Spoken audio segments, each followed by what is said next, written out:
Yes. Well,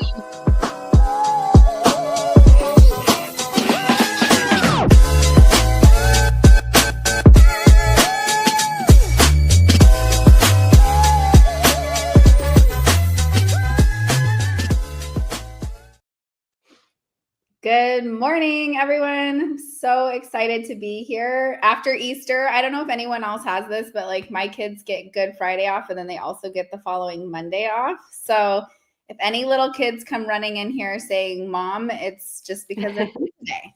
And I'm excited for this morning show because we have one of our favorite people on, Danielle Mckinley. And we're going to be talking about our money stories, which I feel like me and Danielle talk about this all the time. She knows my money story deeply. So I'm excited for you to share with us all of your knowledge today. Yeah. Thanks so much for having me. Yeah. So tell us, let's write our money stories. Should we dive into it? Yeah, let's do it. Okay. So I was thinking that we should talk about money story because you guys see that I post a lot of tips and things like that. And the reality is that strategy, wealth hacks, those things can only take you so far if your money story is running the show subconsciously. So there's two things I want to talk about today. One is your money story, and then we'll get into your money mindset. So your money story comes from like before you even knew how to spell the word money, you were being programmed. And so I'm talking from ages like 0 to 7, when your subconscious is wide open and you are literally downloading everything from what you hear and what you see. And so we absorb a lot of things in our childhood from how we see people engage specifically with money. There's a lot of things that we absorb, but I want you to think about around money. So that is where your money story is developed. Like, how did your parents behave with money? How did your best friends' families behave with money? So it could have been like my story stems from my dad was an alcoholic. And money meant I had the option to leave. So I had asked my mom to leave my dad when I was 8 years old, and she couldn't because she couldn't afford to care for us kids on her own. So I made a decision as an 8-year-old that I didn't realize until late into my 30s that money story was running the show behind the scene. It caused me to be an overworker, a people pleaser, and it meant that like big successes didn't feel good. And it was because of this money story. So think about, what is your money story? What did you see growing up around money? Was it scarce? Did it mean lack of safety? Did it mean you were greedy if you wanted more money? Did you experience maybe a friend or family member who looked down on you or treated you as less than because you didn't have money? We all have a story around it. So, Kristen, if you want to, you could share a little bit about yours. Yeah. And some of the breakthroughs that you've had, and then we can get into the difference between your money story and your money mindset. Yeah, I have like a question I want to go back to about, especially because we have like the moms in real estate community here. And one thing I think when I hear you say this all the time is, what kind of money story am I programming in my kids? And that's a terrifying thought. Like I think about that with not just their money story, but just different ways like I'm showing up for them. And so I want to dive into that. But yeah, my money story is definitely like, I really associated more money with more problems because I watched my dad go from he was digging ditches to CEO. And so we went from poor to rich over my like childhood. And when we got, and I don't know whatever rich is, but when we were wealthy and we had money, there was like alcohol, drugs, cheating. Yeah. And so for me, I just was like, I don't want to be that. Like, so I just, for a long time, I just didn't want to make a lot of money. And so all of a sudden, when I started getting successful, I could see this happening. And so because I do a lot of events for communities, I was like, I'm going to spend, it was 2024 or 2023 was my year of like fixing my money mindset. So I did a whole year of events around where I brought in amazing people. I wasn't connected with Danielle at the time anymore, but at that specific time in my life, but I would bring people like Danielle to come into my community and to teach everybody, because I realized that I wasn't alone and that there were so many women that had bad, horrible money mindset problems. So it's been bringing people like Danielle into my life. It's been such a game changer, and it's not something that happens overnight. I still struggle with it. It's something that I have to like constantly put in front of me. And one thing that you've done that's been really helpful is she does these things called SOTU, which is the State of the Union, where every single month you have to meet with yourself and go through. She gives you all these amazing tools to go through in your finances. And so just committing to that has been a really big game changer for me. Yeah. So, okay. So let's talk a little bit about what you said about like we teach our kids, and we absolutely do. So like I have a 6 and a 2-year-old, and I am like hyper aware of the fact that I am literally programming them, not just for their money story, but for so many things. But if we think specifically around the money story, it doesn't mean that like you're bad with money. Sometimes it's so deep because it's subconsciously programmed that you don't even realize it until you have a conversation like this. And then to your point, it's not necessarily something you can snap your fingers and boom, it's good. It's a starting point of realizing wow, like I've never thought of it that way. What is my money story? How did I grow up? And reflect on how you experienced money as a child, a young adult, a young teen. And then if we move into our money mindset, this is what I like to call our money muscle. So this is where we're now in the driver's seat and we get to consciously choose.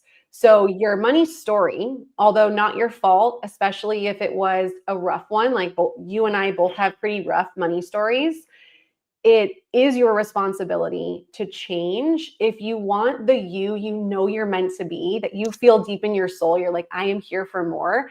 That person can't come out until you deal with and reprogram that money story. You can use all the strategy, all the tactics like the ones I give in SOTU. But if you're not focusing on how can I rewire this and change my mindset, it's only going to take you so far. Mm-hmm. So your money mindset is where we want to focus, but we want to see what's the root cause of our present day mindset. And then what do we want our money mindset to be moving forward? And when I talk about money muscle, this gets into the SOTU. So just like any other muscle, if you don't work it, it becomes weak, it becomes stiff, and it becomes a dread to start going. It's just like going to the gym. If you take a month off, you're like, oh my gosh, I feel like I haven't worked out in years. And the same thing goes for our money muscle, because we're not taught about money. Money can be taboo. We all have these crazy money stories. And so we have to build that muscle. And in order to build it, you have to put attention to it and do things that initially might feel like resistance. But just like the gym, when you start going, it gets easier. And then it becomes a habit that you actually look forward to. Yeah, absolutely. And you're so right. Like I will tell you when I first learned SOTU from Danielle, it was the first thing that I would like, oh, I have a full calendar, but this person wants to meet and I'd be staring at it. Like, I just really want to replace that with this appointment. And so it's really hard. Like you have to really commit to doing it. Well, and if you do, you will multiply your money. Yep. I guarantee it. Because one of the main things that we don't track, especially when we start, I see this in entrepreneurs, especially real estate agents, is that they start making good money. And so they're like, yay, I'm making good money. I don't have to stress out about the grocery bill or about an activity on the weekends. And you're just blindly swiping because you know you can pay for it, but you're not paying attention to what you're actually spending and tracking that cash flow. And when you do that, you're not able to maximize your investments and your returns and make your money start to work for you. And then you start to feel like when you log into your bank account, like, oh, I know I'm making good money. Where is it all going? Mm-hmm. Absolutely. I'm sure there's so many people that are just like, oh, that just hit me. Yeah, I mean, we all have it. So the number one, like, I wish we could have like a group forum where we all raise our hand, because you would see that you're not alone. And there's not a lot of resources out there in ways that help us address the money story and the money mindset, which is why I'm so passionate about what I do. But you are not alone. You're not behind. You don't have to be a financial advisor or an expert to build money confidence. It just takes competence. And that is getting some awareness to it and putting the reps in. That's all it is. Yeah. And when I realized I wasn't alone, it's because I was literally in a room, you guys, of like close to 100 real estate agents. And it was an investment event. And the girl that was teaching was like, hey, if you feel like you have like a poor money mindset, raise your hand. And I was like, just kind of shamed, like, oh my gosh, like I'm going to be one of the only ones raising my hand. And I just remember looking around and I don't even know, I probably saw 90+% of people raising their hands. And that's when I was like, oh, people need this more. And that's like when I really committed to it, because you're not alone. Danielle's right. You're not alone. And so you might be thinking, if you're tuning in or watching the replay of this, like, okay, cool. I know I have a negative like affirmation that's playing in my head, but like, what the hell do I do about it? Yep. Right. So I am going to share with you a practice that I give all of my clients that helps with anything. It's a visualization practice, but like anything, you know, whatever you subscribe to, the woo-woo stuff sometimes feels like, oh, if I think it, it'll happen. And that is not the case. It's part of it. You do need to believe that you're worthy and that you're capable of the thing, but you also have to take aligned action. So the tip that I want to give, and Kristen, I know that you use this, is I want you to spend a moment to reflect and write down a negative money story. Yep. Or affirmation. Like, I'll just share Kristen's because she just showed it. So hers used to be more money, more problems. And I want you to reframe it into a positive statement. So she changed hers into more money, more opportunities. It could be, let's say you're afraid of your abilities to manage money. So I'm not good with money. I'll never have enough. Could change to, I am capable of managing money and it flows to me abundantly. Whatever feels good to you, to rewrite it. And then I want you to create an alarm on your phone and set a daily alarm. Have it go off at whatever time makes the most sense, like Kristen just showed. And I want you to sit with it for a moment and really believe that you're capable of that new affirmation, and do things like your money ritual.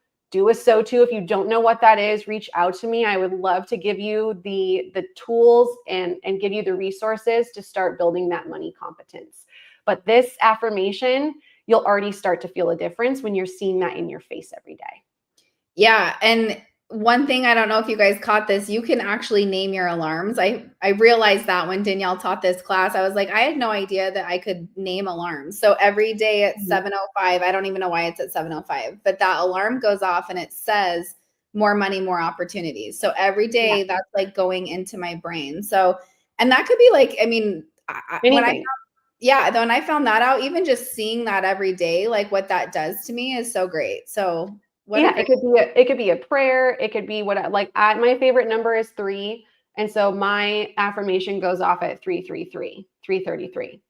So then it's like, you know, so however you want to do it and what works for you. But when you're seeing something consistently, even if at first you're like, I don't actually believe this, like you feel that resistance inside, that's normal. But the more that you see it, you'll start to go, you know what, like this is capable. And then when you're taking those aligned steps, then you start to build that confidence in yourself that, all right, I am capable of managing money and getting confidence around it. Yeah, I love that. Is there anything that you want, maybe like a little tactical advice on like something that you are doing with your kids at a young age? Or actually, I'm going to reframe this question.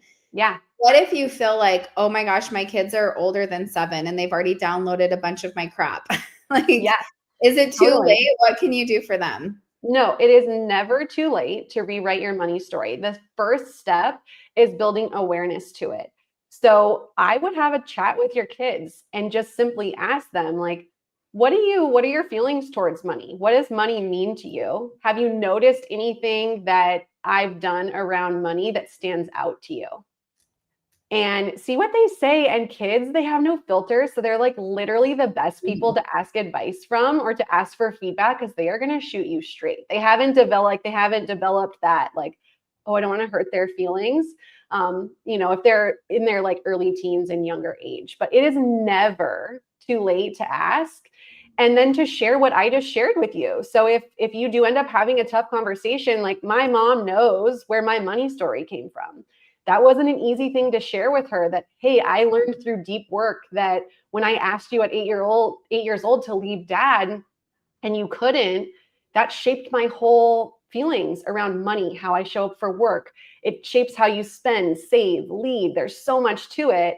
But now we've been able to have really great conversations around it. So don't feel like you screwed up.